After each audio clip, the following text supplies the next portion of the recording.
आज हम लोग देखने वाले हैं डेरिवेशन। हम लोग का डेरिवेशन स्टार्ट होने वाला है आज। सबसे इंपॉर्टेंट, बहुत इंपॉर्टेंट डेरिवेशन है, इसको हम लोग देखेंगे और इसको आप अच्छे से देख लीजिएगा, बार बार इसको रिवाइज करिएगा ताकि ये डेरिवेशन आपको याद हो जाए। ठीक है, चलो आज देखते हैं नेक्स्ट डेरिवेशन। नेक्स्ट डेरिवेशन क्या, अभी तक तो हम लोग न्यूमेरिकल्स कर रहे थे, तो हमारा डेरिवेशन अभी स्टार्ट होगा। ठीक है, तो डेरिवेशन कौन सा है, आ जाइए देखते हैं। डेरिवेशन है हमारा electric field due to a uniformly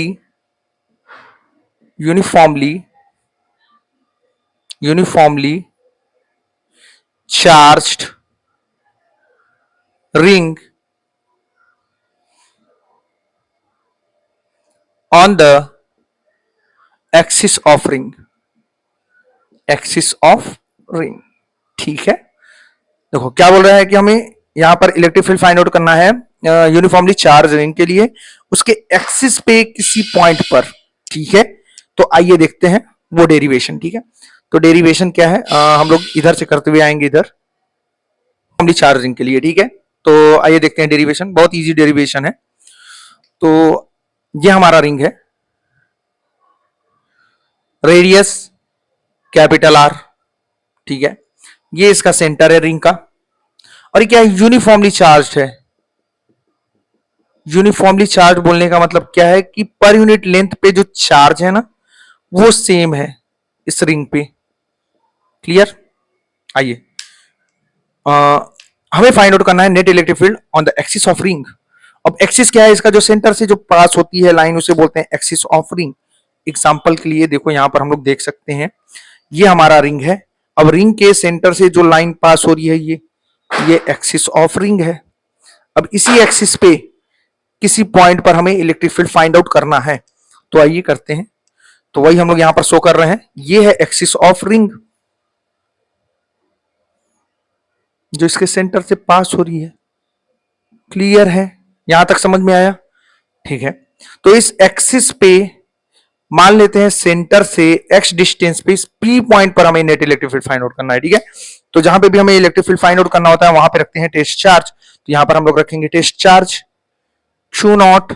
clear है, अब यहां पे हमें net electric field find out करना है। अच्छा, अभी तक जो हम लोग इलेक्ट्रिक फील्ड फाइंड आउट किए हैं वो पॉइंट चार्ज के लिए ही फाइंड आउट किए हैं। हम लोग ये देखें कि हमारे पास कोई पॉइंट चार्ज है Q, उससे r डिस्टेंस पे इस P पॉइंट पर इलेक्ट्रिक फील्ड हम लोग कैलकुलेट कर सकते हैं KQ बाई आर स्क्वायर। ठीक है, KQ बाई आर स्क्वायर ये हम लोग कैलकुलेट कर चुके हैं। लेकिन इस पूरे कंप्लीट रिंग के लिए यहां पर नेट इलेक्ट्रिक फील्ड हम लोग डायरेक्ट ये फॉर्मूला यूज नहीं कर सकते। हम लोग क्या करेंगे, ये जो हमारे पास रिंग है उसको छोटे छोटे चार्ज में डिवाइड करेंगे। तो आइए करते हैं, हम क्या करेंगे, यहां पे छोटा सा एलिमेंट ले लेंगे और इस पे चार्ज मान लेते हैं कितना है, DQ, DL लेंथ का मान लेते हैं। चलो DL लेंथ का यहां पर हमने एलिमेंट ले लिया। ठीक है, for DL length charge will be DQ। Charge क्या होगा, DQ होगा वहां पे। ठीक है, अब इस DQ चार्ज की वजह से यहां पे इलेक्ट्रिक फील्ड कैलकुलेट कर सकते हैं। ठीक है, तो आ जाओ देखते हैं, इस DQ चार्ज और इस Q नॉट चार्ज को ज्वाइन करने वाली जो लाइन है उसी के अलोंग आएगी हमारी इलेक्ट्रिक फील्ड। किधर आएगा इलेक्ट्रिक फील्ड, किधर आएगा, दोनों चार्ज को ज्वाइन करने वाली लाइन उसी के अलोंग ही आएगी। ये भी पॉजिटिव चार्ज, ये भी पॉजिटिव चार्ज, तो ये इसको रिपेल करेगा, इस डायरेक्शन में आएगा हमारा DE। इसको मान लेते हैं हम लोग थीटा एंगल, तो ये एंगल भी हमारा क्या होगा, थीटा। अच्छा, ये DE जो इलेक्ट्रिक फील्ड है हमारा क्या है, वेक्टर क्वांटिटी है, तो इसके दो कंपोनेंट होंगे, एक तो इस डायरेक्शन में ये होगा DE cos थीटा। ठीक है, और डाउनवर्ड डायरेक्शन में DE sin थीटा। क्लियर है, चलो अब वैसे ही जैसे हमने यहां पे DQ एलिमेंट लिया, वैसे ही इसके ठीक अपोजिट एक एलिमेंट ले रहे हैं यहां पे, इस पे भी चार्ज है DQ। अब इसकी वजह से यहां इलेक्ट्रिक फील्ड कैलकुलेट करेंगे, ये आएगा इस डायरेक्शन में DE, एंगल थीटा, थीटा ही रहेगा, एंगल तो वही रहेगा, थीटा ही। समझ में आ रहा है कि नहीं, ये एंगल थीटा ही होगा, तो ये एंगल भी हमारा थीटा, तो इसके भी दो कंपोनेंट, इस डायरेक्शन में आएगा DE cos थीटा, यहां शो कर देते हैं, इधर आएगा DE cos थीटा और इस डायरेक्शन में आएगा डीई साइन थीटा। ठीक है, अब देखो ये डीई साइन थीटा, ये डीई साइन थीटा और ये डीई साइन थीटा एक दूसरे को कैंसिल आउट कर देंगे, क्योंकि मैग्नीट्यूड सेम है, अपोजिट डायरेक्शन में है, तो ये एक दूसरे को कैंसिल आउट करेंगे, बचेगा क्या, D cos theta. D cos theta मतलब इस एलिमेंट का भी डी कॉस थीटा कंपोनेंट बचेगा, इस एलिमेंट का भी डी कॉस थीटा बचेगा। तो जितने एलिमेंट हम लोग यहां पर लेंगे उन सबके लिए जो अपोजिट एलिमेंट होगा dE sine theta component cancel out हो जाएगा और डीई कॉस थीटा कंपोनेंट हमारा यहां पर बचेगा। तो हम लोग बोल सकते हैं dE sine theta component will cancel to each other, एक दूसरे को क्या करेगी, कैंसिल कर देगा। So net electric field at point P जो होगा वो क्या होगा, dE cos theta plus dE cos theta. यहां पे दो ही एलिमेंट लिया था तो दो लिखा, लेकिन यहां पर नंबर ऑफ एलिमेंट होंगे, पूरे सर्कमफेरेंस पे हम लोग डीक्यू डीक्यू एलिमेंट लेंगे और उसको इंटीग्रेट कर देंगे। समझ आ रहा है कि नहीं, डीक्यू डीक्यू एलिमेंट के लिए यहां पे इलेक्ट्रिक फील्ड कैलकुलेट करेंगे, सबके लिए आएगा dE cos theta, dE cos theta, ठीक है, plus dE cos theta dash dash dash. जितने भी एलिमेंट होंगे यहां पे उन सबकी वजह से D cos theta D cos theta D cos theta D cos theta component आएगा, उन सबको ऐड करेंगे। तो ऐड करने का तरीका क्या है, integration dE cos theta add करने का ये हमारा क्या है, तरीका है। इसको हम लोग इस तरह से लिख सकते हैं, क्लियर है।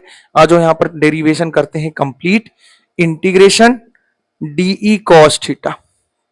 ठीक है, चलो डी की वैल्यू कैलकुलेट कर लेते हैं, कॉस थीटा की वैल्यू कैलकुलेट कर लेते हैं, यहां पुट कर देंगे और नेट इलेक्ट्रिक फील्ड हमें मिल जाएगा। इसको मान लेते हैं इक्वेशन 1। चलो ठीक है, चलो तो डी की वैल्यू कैलकुलेट करेंगे, कैसे कैलकुलेट कर लेंगे, डी इस डी क्यू चार्ज की वजह से यहां पे इलेक्ट्रिक फील्ड आ रहा है डीई, तो बस इतने पोर्शन को हम लोग रखेंगे। अच्छा ये डिस्टेंस कितना है, ये डिस्टेंस हमारा कितना होगा, तो ये आर है ये एक्स है, तो ये आ जाएगा under root r square plus x square. Pythagoras से ये देखो राइट एंगल ट्रायंगल है कि नहीं, ये राइट एंगल ट्रायंगल है, तो ये डिस्टेंस आ जाएगा r square plus x square under root में।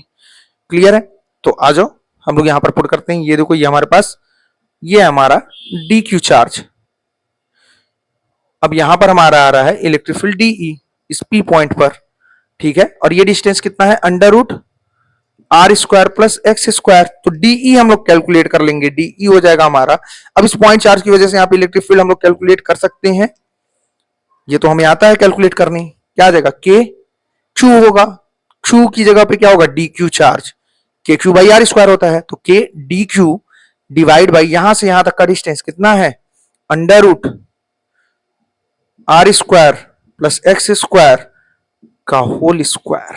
क्लियर है, तो इसको हम लोग लिख सकते हैं d e is equal to k d q divide by square root का,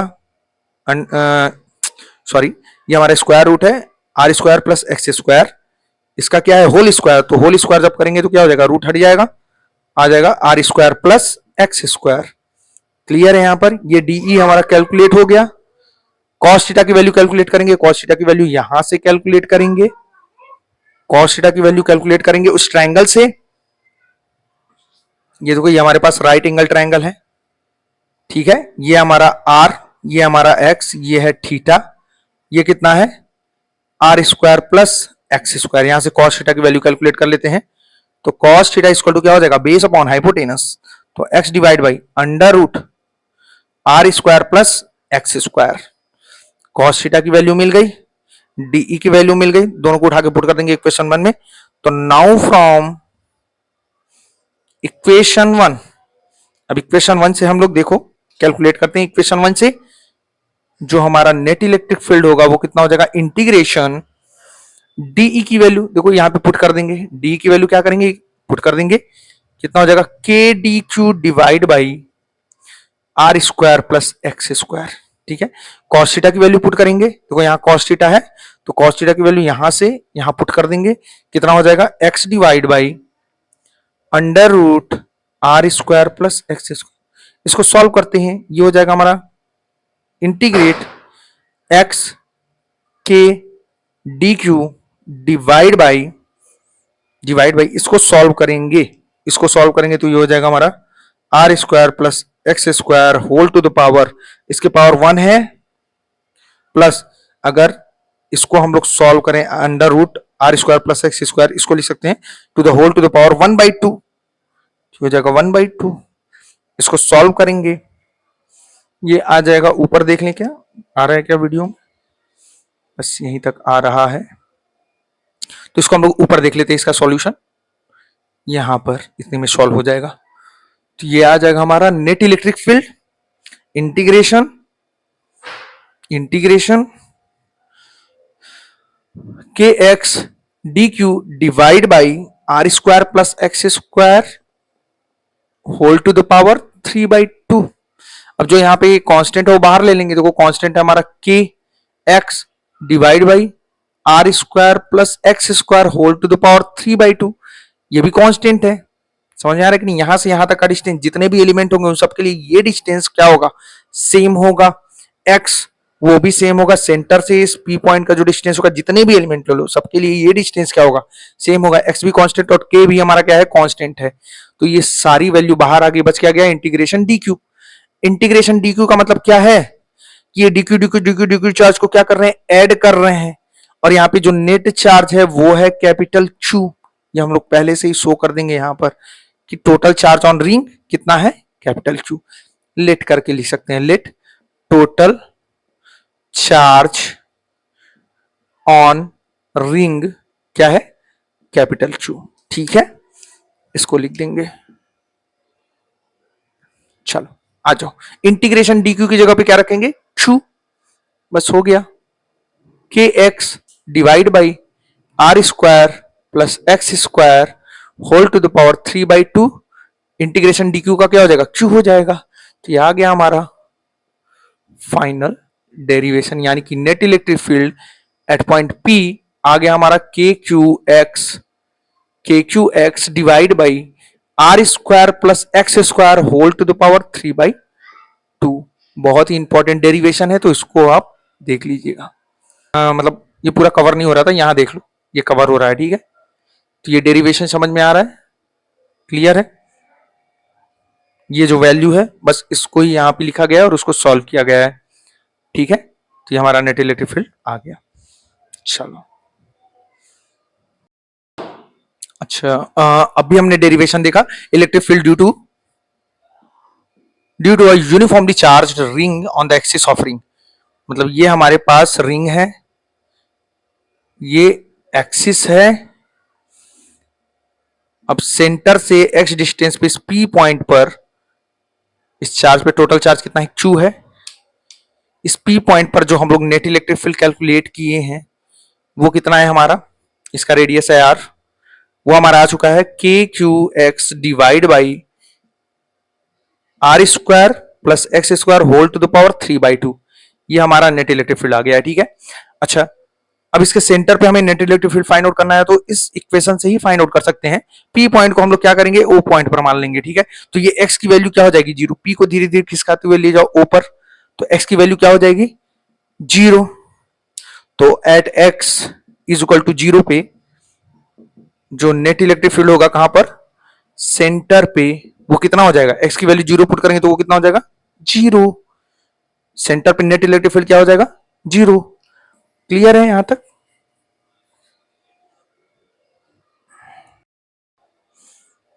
अच्छा, इसके लिए अगर हम लोग ग्राफ देखें किसके किसके बीच, ई इलेक्ट्रिक फील्ड ई और एक्स के बीच ग्राफ देखें, ये डिस्टेंस अगर हम लोग बढ़ाते जाएं तो इलेक्ट्रिक फील्ड क्या होगा, पास ला रहे हैं यहाँ सेंटर पे तो हमारा नेट इलेक्ट्रिक फील्ड जीरो हो गया, और आगे जाएंगे तो हमारा इलेक्ट्रिक फील्ड क्या होगा, इंक्रीज देन डिक्रीज होगा, ठीक है। तो इसका ग्राफ किस तरह से बनेगा उसको डायरेक्ट आप देख लो यहाँ, ठीक है। एक्स और ये हमारा ई, ग्राफ इसका बनेगा हमारा, ये देखो ये सेंटर है, एक्स इक्वल टू जीरो पे हमारा नेट इलेक्ट्रिक फील्ड जीरो, ठीक है। तो इसके लिए हमारा जो ग्राफ बन रहा है कुछ इस तरह से, और ये जाएगा हमारा graph.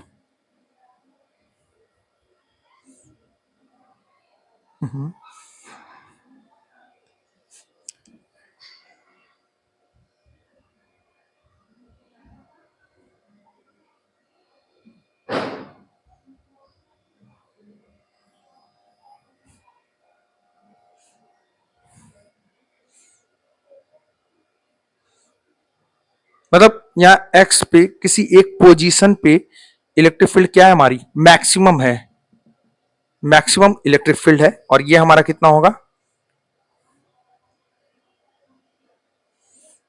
X equal to r by root to.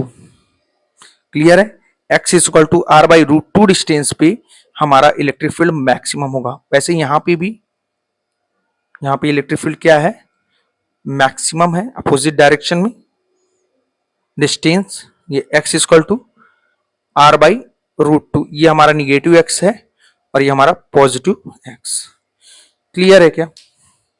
Ring के इस side x equal to r by two distance पे हमारा नेट इलेक्ट्रिक फील्ड मैक्सिमम होगा, और रिंग के अदर साइड, यहां पर हमारा रिंग है, ये ऐसे समझ लो ये, तो रिंग के एक साइड इस डायरेक्शन में पॉजिटिव डायरेक्शन और ये वाला डायरेक्शन निगेटिव ले रहे हैं। क्लियर है, तो यहां पे हमारा नेट इलेक्ट्रिक फील्ड क्या होगा, मैक्सिमम होगा। कितने पे होगा, x equal to r by root to.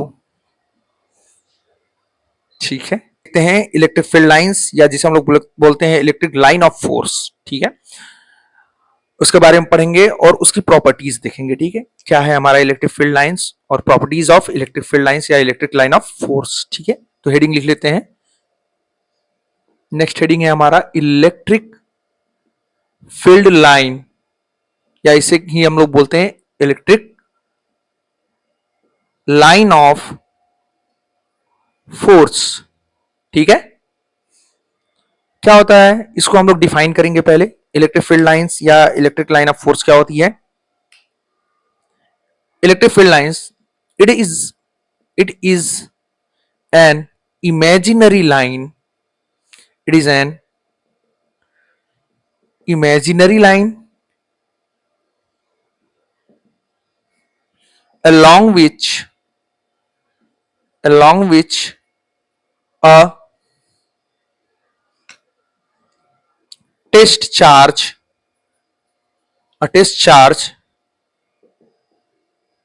tend to move, along which a test charge would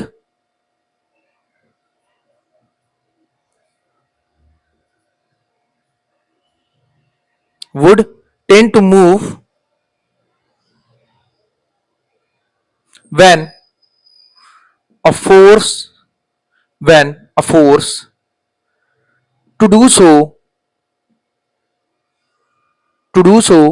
due to in an external electric field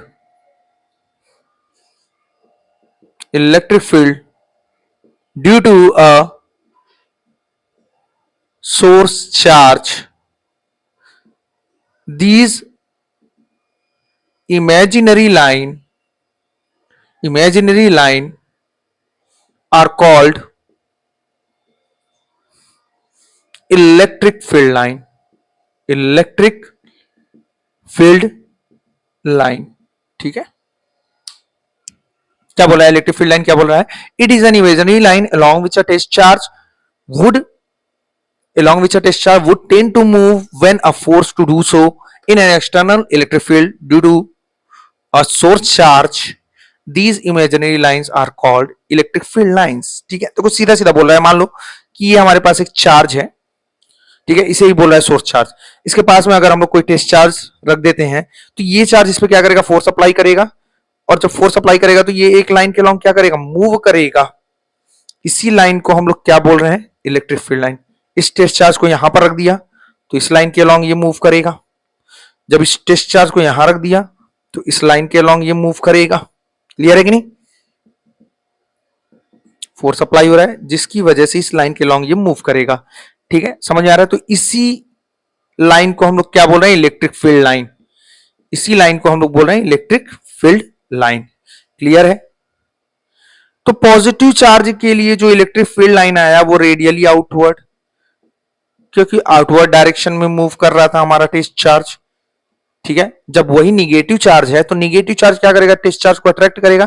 तो इसलिए जब टेस्ट चार्ज को यहां पर रखेंगे तो क्या करेगा, ये निगेटिव चार्ज टेस्ट चार्ज को अट्रैक्ट करेगा, इस डायरेक्शन में मूव करेगा।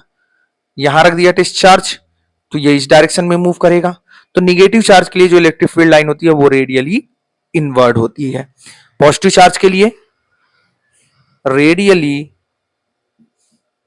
आउटवर्ड और निगेटिव चार्ज के लिए रेडियली इनवर्ड।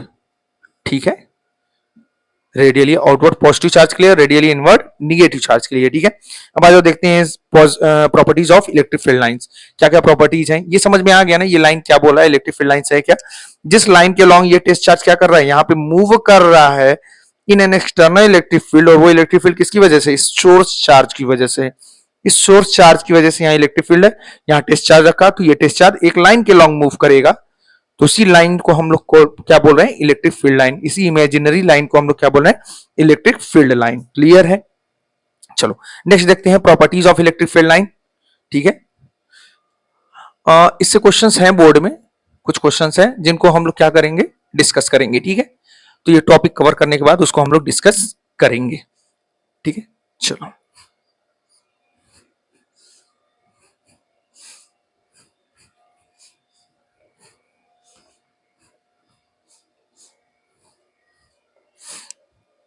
चलो properties of electric field line. Next heading है हमारी properties of electric field line या इलेक्ट्रिक लाइन ऑफ फोर्स। ठीक है, क्या क्या प्रॉपर्टीज है, सबसे पहली प्रॉपर्टीज की अगर बात करें, सबसे पहली प्रॉपर्टीज की बात करें तो electric field line starts from positive charge end end at negative charge. ठीक है, electric field line starts from positive charge, लिख देना यहां पर positive charge, positive charge end end at negative charge. ठीक है, स्टार्ट हो रहा है कहां से, पॉजिटिव चार्ज से, और एंड हो रहा है कहां पे, निगेटिव चार्ज पे। ये इलेक्ट्रिक फील्ड लाइन जो है वो पॉजिटिव चार्ज से स्टार्ट हो रही है, एंड हो रही है निगेटिव चार्ज पे। ठीक है, पॉजिटिव चार्ज से स्टार्ट हो रही है और निगेटिव चार्ज पे एंड हो रही है। ठीक है,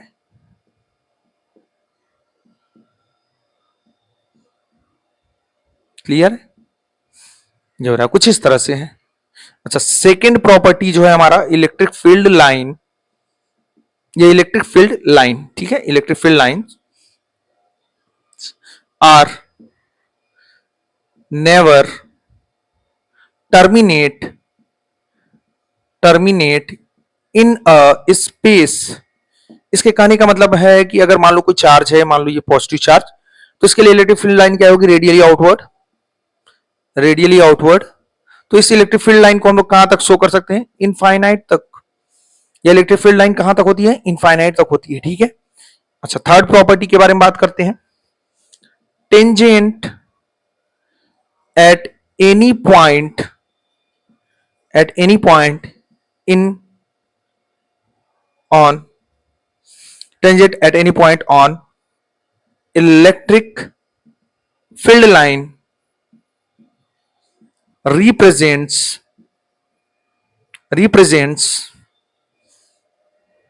direction of electric field at that point। आ जाओ इसको समझते हैं, थर्ड पॉइंट को देखो, सीधा सीधा बोल रहा है कि इलेक्ट्रिक फील्ड, आ जाओ क्या बोल रहा है कि मान लो ये इलेक्ट्रिक फील्ड लाइन है, इसके किसी भी पॉइंट पे, मान लो इस पॉइंट पर अगर हम लोग टेंजेंट ड्रॉ करते हैं, ठीक है, इस पॉइंट पे हम लोग टेंजेंट ड्रॉ करते हैं, इस पॉइंट को ए मान लेते हैं, टेंजेंट ड्रॉ करते हैं, तो ये जो टेंजेंट है वो हमें एट पॉइंट ए पर इलेक्ट्रिक फील्ड का डायरेक्शन देगा, यानी कि पॉइंट ए पर इलेक्ट्रिक फील्ड का डायरेक्शन ये है। अच्छा, ये मान लिया ये पॉइंट बी है और यहां पर टेंजेंट ड्रॉ कर रहे हैं, तो यहां पर जो इलेक्ट्रिक फील्ड होगा वो ई बी, जो कि क्या होगा, इलेक्ट्रिक फील्ड का डायरेक्शन देखो, ये टेंजेंट जो है एट पॉइंट बी पे हमारा इलेक्ट्रिक फील्ड का डायरेक्शन देगा। क्लियर है, अच्छा इस पॉइंट पर अगर हम लोग देखें, पॉइंट सी पे अगर इलेक्ट्रिक फील्ड का डायरेक्शन देखें, तो इस पे क्या करें, टेंजेंट ड्रॉ कर दें, तो ई सी। क्लियर है कि नहीं, तो ये जो टेंजेंट है इस पॉइंट सी पर इलेक्ट्रिक फील्ड का डायरेक्शन देगा। क्लियर है, यहां तक थर्ड पॉइंट की बोल रहा है। चलो नेक्स्ट पॉइंट की बात करते हैं, नेक्स्ट प्रॉपर्टीज के बारे में बात करते हैं। ठीक है, इसको रेज कर दे रहा हूं मैं, अगर आपको नोट करना है तो नोट कर सकते हैं। ठीक है, वीडियो पॉज करके आइए।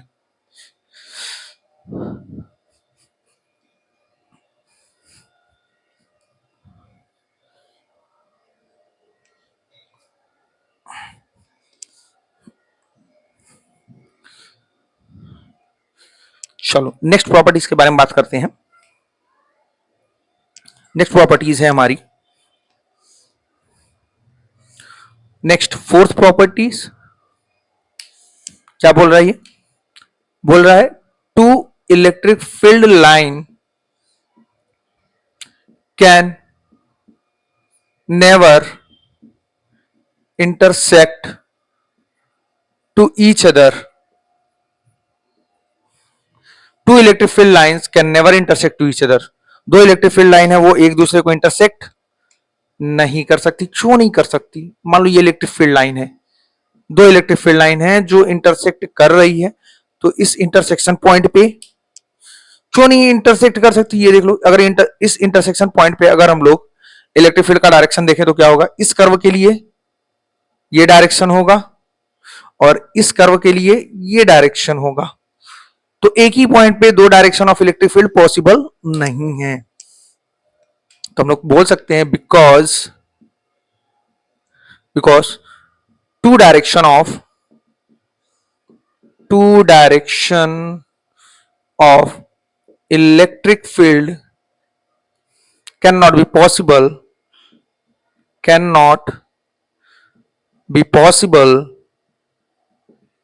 possible at a point। ठीक है, एक ही पॉइंट पर दो direction of electric field possible नहीं है। ये फोर्थ पॉइंट है। नेक्स्ट फिफ्थ पॉइंट ये है हमारा, fifth properties, magnitude of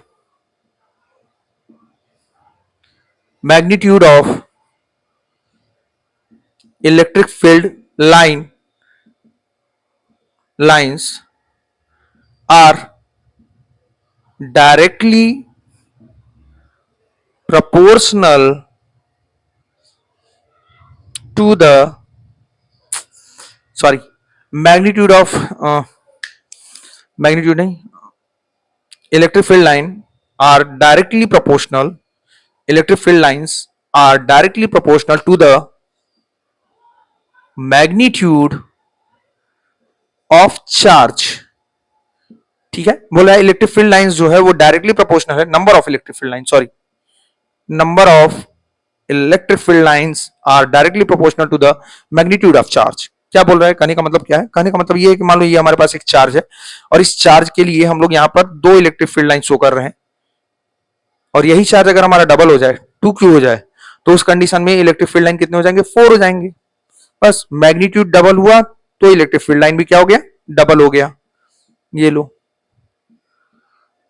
charge 3 times हो गया तो हमारा magnetic field lines, number of magnetic field line भी क्या हो जाएगा? 3 टाइम्स हो जाएगा। यहां पर 2 था एक चार्ज के लिए, तो 3 चार्जेस के लिए कितने हो जाएंगे? 6। तो ये हो गया 2 3 4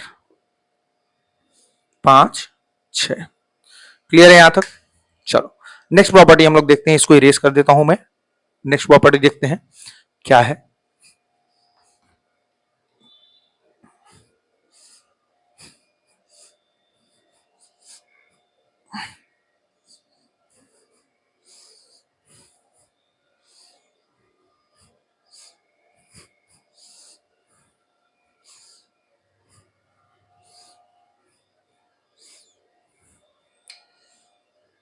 नेक्स्ट है हमारा प्रॉपर्टी नंबर 6।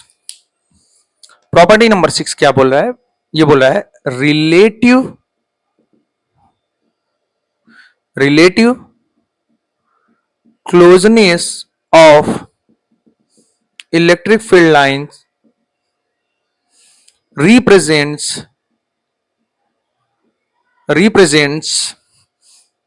strength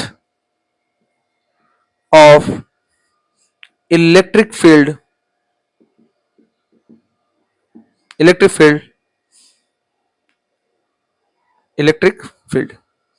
ठीक है। कहने का मतलब क्या है? आज देखते हैं। मान लो कि ये हमारा इलेक्ट्रिक फील्ड है, ये हमारी इलेक्ट्रिक फील्ड लाइंस है। यहाँ पे हम लोग पॉइंट ए ले रहे हैं, ये एक रीजन है जिसमें एक पॉइंट ए ले रहे हैं, और इस रीजन में हम लोग एक पॉइंट ले रहे हैं बी। तो ए और बी पॉइंट पे इलेक्ट्रिक फील्ड इंटेंसिटी कहां पर ज्यादा होगी? ए पे ज्यादा होगी एज कंपेयर टू बी। क्योंकि यहां पर रिलेटिव क्लोजनेस, मतलब यहां पे इलेक्ट्रिक फील्ड लाइन क्या है? ज्यादा पास है, डेंसिटी ज्यादा है इलेक्ट्रिक फील्ड लाइंस की, यहाँ पे डेंसिटी कम है, दूर दूर है इलेक्ट्रिक फील्ड लाइंस, इसलिए यहाँ पे इलेक्ट्रिक फील्ड इंटेंसिटी कम होगी एज कंपेयर टू ए, जो कि यहाँ पे इलेक्ट्रिक फील्ड इंटेंसिटी, यहाँ पे डेंसिटी ज्यादा है इलेक्ट्रिक फील्ड लाइन की और यहाँ पे डेंसिटी कम है इलेक्ट्रिक फील्ड लाइन की। क्लियर है, ये बोल रहा है रिलेटिव क्लोजनेस, जहां पे ज्यादा पास होंगे वहां पे इलेक्ट्रिक फील्ड इंटेंसिटी ज्यादा होगी। ठीक है, चलो नेक्स्ट प्रॉपर्टी की बात करते हैं। यहां देख लेते हैं सेवंथ प्रॉपर्टी। सेवंथ प्रॉपर्टी क्या बोल रहा है? सेवंथ प्रॉपर्टी ये बोल रहा है कि straight parallel, straight parallel and equi-spaced electric field lines are represents uniform electric field, uniform electric field। ठीक है, straight parallel equi-spaced electric field line represents uniform electric field. ठीक है, इसको बोलते हैं यूनिफॉर्म इलेक्ट्रिक फील्ड। ठीक है, और स्ट्रेट पैरेलल उसको यूनिफॉर्म इलेक्ट्रिक फील्ड बोलते हैं, तो इसे बोलेंगे नॉन यूनिफॉर्म हो जाएगा। उसके अलावा कुछ भी होगा तो वो नॉन यूनिफॉर्म इलेक्ट्रिक फील्ड होगा। यूनिफॉर्म इलेक्ट्रिक फील्ड और नॉन यूनिफॉर्म इलेक्ट्रिक फील्ड समझ में आता है ना? इसके हर एक पॉइंट पे इलेक्ट्रिक फील्ड क्या होगा? कांस्टेंट होगा। इसके हर एक पॉइंट पे इलेक्ट्रिक फील्ड क्या होगा? डिफरेंट होगा। तो उसको नॉन यूनिफॉर्म इलेक्ट्रिक फील्ड बोल रहे हैं और इसे यूनिफॉर्म इलेक्ट्रिक फील्ड। अगर इलेक्ट्रिक फील्ड लाइन को इस तरह से रिप्रेजेंट कर रहे हैं यानी कि वो यूनिफॉर्म इलेक्ट्रिक फील्ड है, और इस तरह से रिप्रेजेंट कर रहे हैं तो नॉन यूनिफॉर्म इलेक्ट्रिक फील्ड है। ठीक है, 7th पॉइंट हो गया। एट्थ प्रॉपर्टीज हमारी क्या है वो देख लेते हैं। ठीक है, एट्थ प्रॉपर्टीज हमारी है electric field line, electric field lines are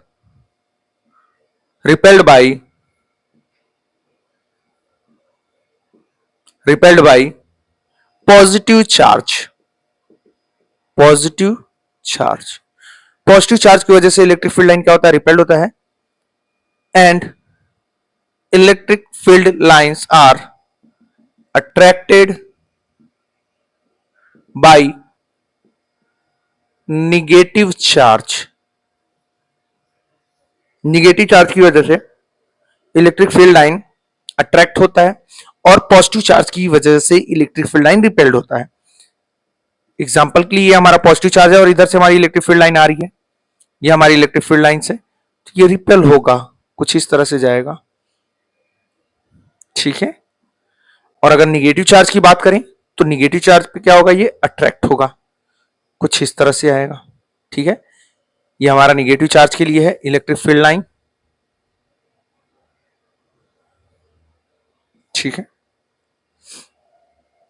अच्छा नेक्स्ट प्रॉपर्टी क्या है हमारे? Ninth properties. नाइन्थ प्रॉपर्टीज ये है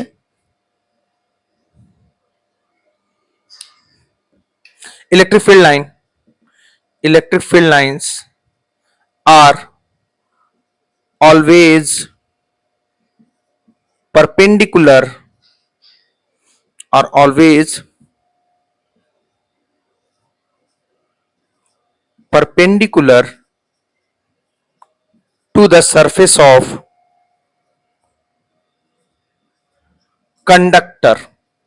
ठीक है, बोला है electric field lines are always perpendicular to the surface of conductor. मान लो हमारे पास ये एक प्लेट है, ऐसे ऐसे समझ लीजिए हमारे पास एक प्लेट है। ठीक है, तो इसके लिए इलेक्ट्रिक फील्ड लाइन कैसी होगी? पॉजिटिवली चार्ज प्लेट है, इसके लिए इलेक्ट्रिक फील्ड लाइन होगी इसके सरफेस के परपेंडिकुलर, सरफेस के परपेंडिकुलर। तो ये होगी हमारी इलेक्ट्रिक फील्ड लाइन इसके परपेंडिकुलर। क्लियर?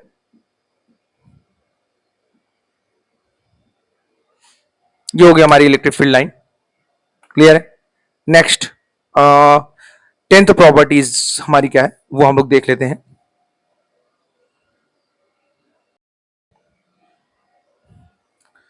टेंथ प्रॉपर्टी हमारी क्या है वो देख लेते हैं, last properties. 10th property, electric field lines are absent inside conductor. ठीक है, ये क्या बोल रहा है कि जैसे मान लो ये हमारे पास थिक प्लेट है, ठीक है, और इसमें हमने क्या किया है, पॉजिटिव चार्ज दिया है, तो ये जो पॉजिटिव चार्ज होगा इसके सरफेस पे होगा, यूनिफॉर्मली डिस्ट्रीब्यूट होगा। इनसाइड कंडक्टर अगर हम लोग इलेक्ट्रिक फील्ड की बात करें तो वो 0 होगा, ये बोल रहा है। ये हमें क्लियर समझ में आएगा कहां पर, जब हम लोग गॉस लॉ पढ़ लेंगे, ठीक है। तो यहां तक क्लियर है। 10th प्रॉपर्टीज लास्ट ये था हमारा। इसके बाद से हम लोग देखेंगे कुछ कंसेप्ट और उससे रिलेटेड जो न्यूमेरिकल्स आए हुए हैं उनको हम लोग क्या करेंगे, प्रैक्टिस करेंगे, ठीक है, प्रीवियस ईयर में। चलो।